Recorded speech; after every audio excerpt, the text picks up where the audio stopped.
Good morning. It is a miserable day here in Devon this morning. Got the lights on in the shed because outside it is gloomy as anything.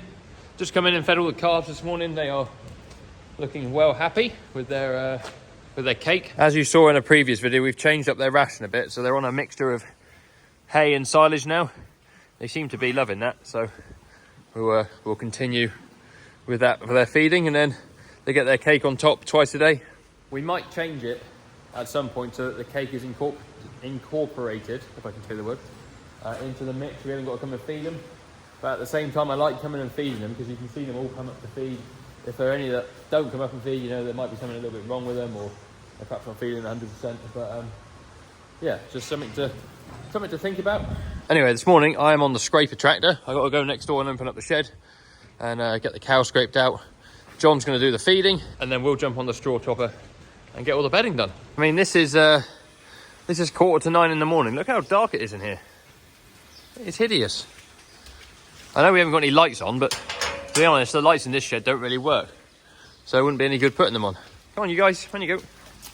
There are plans to put LED lights in this shed starting next spring. Whenever the cows go out, the guys will come in and start putting those in. So next winter, every shed that currently hasn't got LED lights in will have LED lights in. Just shutting back the big man. Hopefully that will improve our quality of life over winter exponentially. Right, John's just loading me up some straw.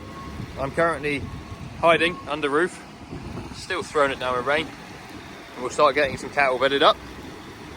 He'll be busy loading the wagon in a minute, so I'll have to find the other loader tractor to load myself. But yeah, we haven't actually used too much of our straw stack yet because we've been taking it off the silage pits. Hopefully he'll leave those spikes on that bale for me. Splendid. Right, we're doing stuff. Getting some cows bedded up. Apologies for the reflection in the window. This is a bit like a Joe Seals video this morning, isn't it? Bedding, scraping, feeding. But that is what we do every day that the cows are in. Making sure they're nice and happy, and clean, dry. We tend to use one square bale per side here. They're quadrants, these ones. Gives them plenty of nice straw. But they do still end up like this every morning, so you've got to bed them every day. There's no way you can get away from that. Now I've decided the only sensible thing to do is to cut the strings under roof as well. I don't know why it's raining so much. It's not forecast to.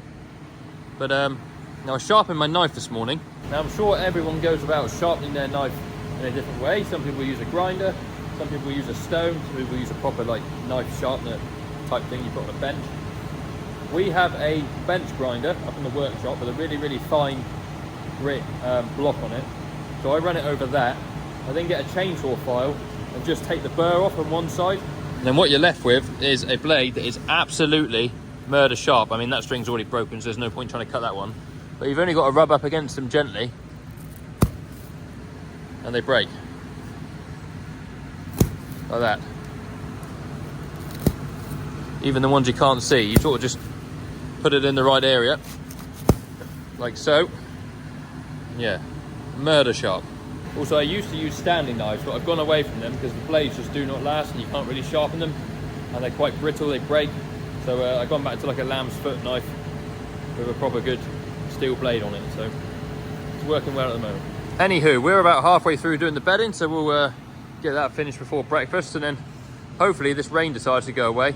I've got some more cattle I'd like to clean out today. John's got some vaccinating he wants to do, and then we've also got a sales rep coming in for a couple bits of machinery we might be changing, so exciting day. Right, just letting the cattle out so they can have a feed. Just been having a chat to 894 here. She's quite a friendly cow. She loves a scratch until you put the camera on her, and then she goes shy. But yeah, we were just having a chat about the weather. These guys can all now have their breakfast. This is probably part of the farm you guys don't see very often. Far side of the dairy shed. This is where we feed the majority of our in-calf cows. So they all get the same diet all the way along. This trough will hold just about enough for 24 hours for them. At the end of every day we come along and shovel up anything that they've chucked out over the sides, which we try and stop them doing by putting this rubber flap on. When they nuzzle it away, normally it used to just come straight over the wall, but that does stop most of it coming out over the sides, but we can't stop all of it. So yeah, we just come along at the end of the day with shovel and shovel anything in that has come over the side, such as this bit like here, and then we do it all again tomorrow. Now here's something you don't see every day. Our beloved little boots is still awaiting a part, but it is right in the way of this gate, which we want to use really, so we're just going to push it somewhere where it's not going to be in the way, because should it not get repaired over Christmas, then we don't want it sat in the way the whole time. But Rich has said that he's got a part coming this week, and hopefully he'll come and fit it for us. So we'll push this out the way. John wants to get some cows in, I want to get some calves out, and then hopefully we'll be in a position to do some vaccinating and some cleaning out. I reckon that's out the way. I wanted you to stop pushing so I could test the brakes. Yes, I thought rather than get there and realise they don't work. Oh, at least it's out the way there now. Right, let's find some cows, shall we? Yeah. Right, we now have 2 pens of calves over there. We have an empty shed here. An empty pen down the end. So down the end there, I'll come in from the other way and clean that out. We'll clean as much of this out as we can with the Manitou, and then we'll probably get the little Merlot to do the sweeping up. These guys are all wondering what's going on. My camera looks absolutely filthy. So yeah, we'll crack on and do some work here. Well, that's most of it done. I've done what I can with the grab, so I'll go and get the little Merlot and just get all these bits around the outside. And that'll be the first pen done, and then this can dry whilst I'm taking the stuff out the other end there. I don't know if anyone's ever noticed, but in this shed, you notice we've got these little personnel gates on this side, and on the other side we haven't. Well, on the other side, there are spaces in the floor to put them in, as you can see there, and you can bring all those further out. The problem is it makes the passageway so narrow you can't physically feed. So we have the 2 this side bigger, because obviously we don't have pens in the middle there, and that side we leave it thinner. It's so we can get more animals in if we really needed to, but to be honest, it would probably be just as well to take these back and give us a bit more passageway space as it is. I just don't know if anyone's ever noticed that watching the videos. Also, these calves are currently identifying as sheep, because they are in the sheep handling. You going to behave and stay in there, base? Hey? You friendly, 419? Yeah. Good lad. But yeah, hopefully they'll stay in there for a little bit longer. First pen bossed out. A little Merlot comes in really handy for getting in and around these bits here and scraping up against the wall. So what we'll do now is we're going to come and do this pen. So I need to open the door back there, roll up the blind, and then we'll start with the Manitou again on this pen and take out as much as we can, and then get in there with the Merlot to finish it off. You guys happy? Happy eating? You can see these are the guys we cleaned out. It was actually yesterday, but in the last video you would have seen it. And now that they can actually stand on the floor, they can reach the food a lot better. When they were 6 inches up, they're that much high off the floor, they can't really reach down. They do like sorting through their feed, looking for the good bits. But yeah, we'll start on this bit here.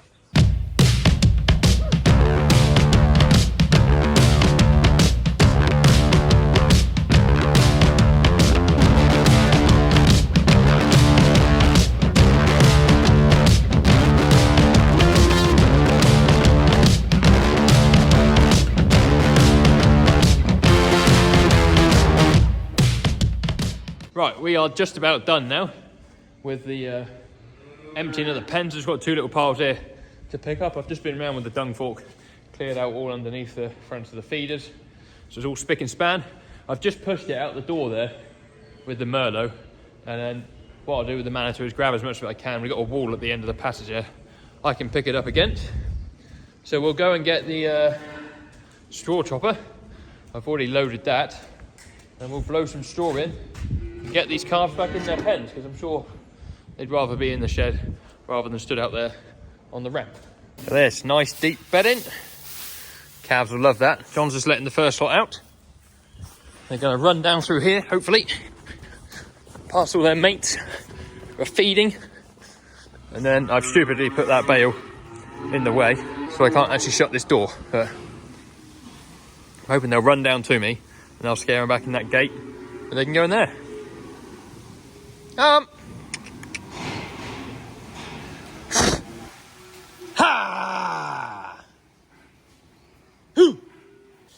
Come on.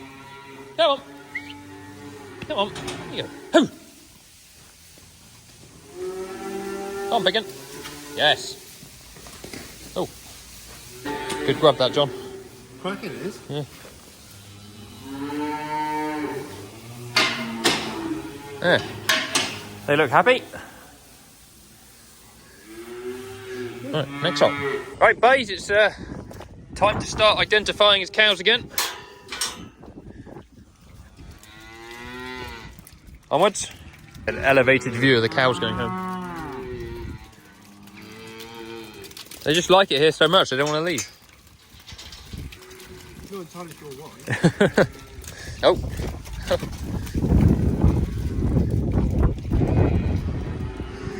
Don't touch that calf because that is not that secure. Come on. Hoo, hoo. Oh, yes. Oh, there you go. Oh no, done this. Oh.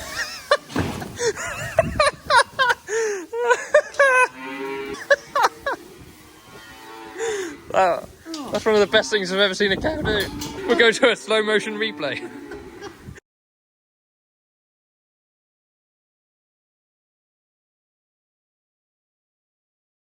Five left to do.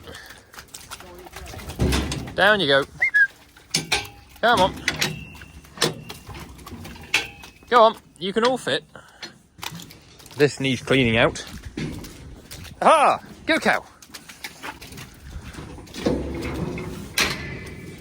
Splendid. Right, this is my job. So this is Leptovoid, so for leptospirosis. And John's doing Bravox on the other side, which is Clostridial disease. Oh, yeah. Yep. So that'll hopefully give some form of antibody to the calf when they're born. Back we go, cows. Come on. Come on, cows, up the hill.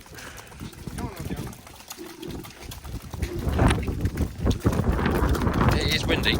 Any guesses as to what we might have been chatting about changing? If you said a yard scrape, you'd be exactly right. We're on the hunt for a new yard scrape and possibly another machine. Anyway, we did one pen of cows, then the salesman turned up. John's just taken the said machine off the back of that tractor. I've just put the Merlot on charge and topped up the deionized water in it. We're going to feed my calves. Someone's got to go over to Rowden and push in, and then it'll be the end of Tuesday. I know it doesn't look like it on the phone here, but it is starting to get fairly dark.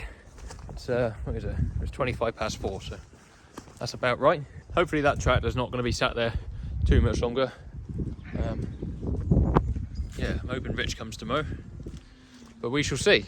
But anyway, thank you very much for watching. If you haven't already, please do think about giving this video a like and subscribing to the channel. We're on the road to 20,000 subscribers. I'm hoping we'll get there some point in the new year. I will be releasing some more information about the big thing that me and Dr. Phil have got planned for next year. I'm well excited about it. I know I've not said anything what it is, but I'm well excited. And it's all happening because of YouTube. So big thank you to everyone who's been watching. Check out the links in the description. I'm sure you guys have found something down there useful. And we'll see you on another video very soon. Cheerio.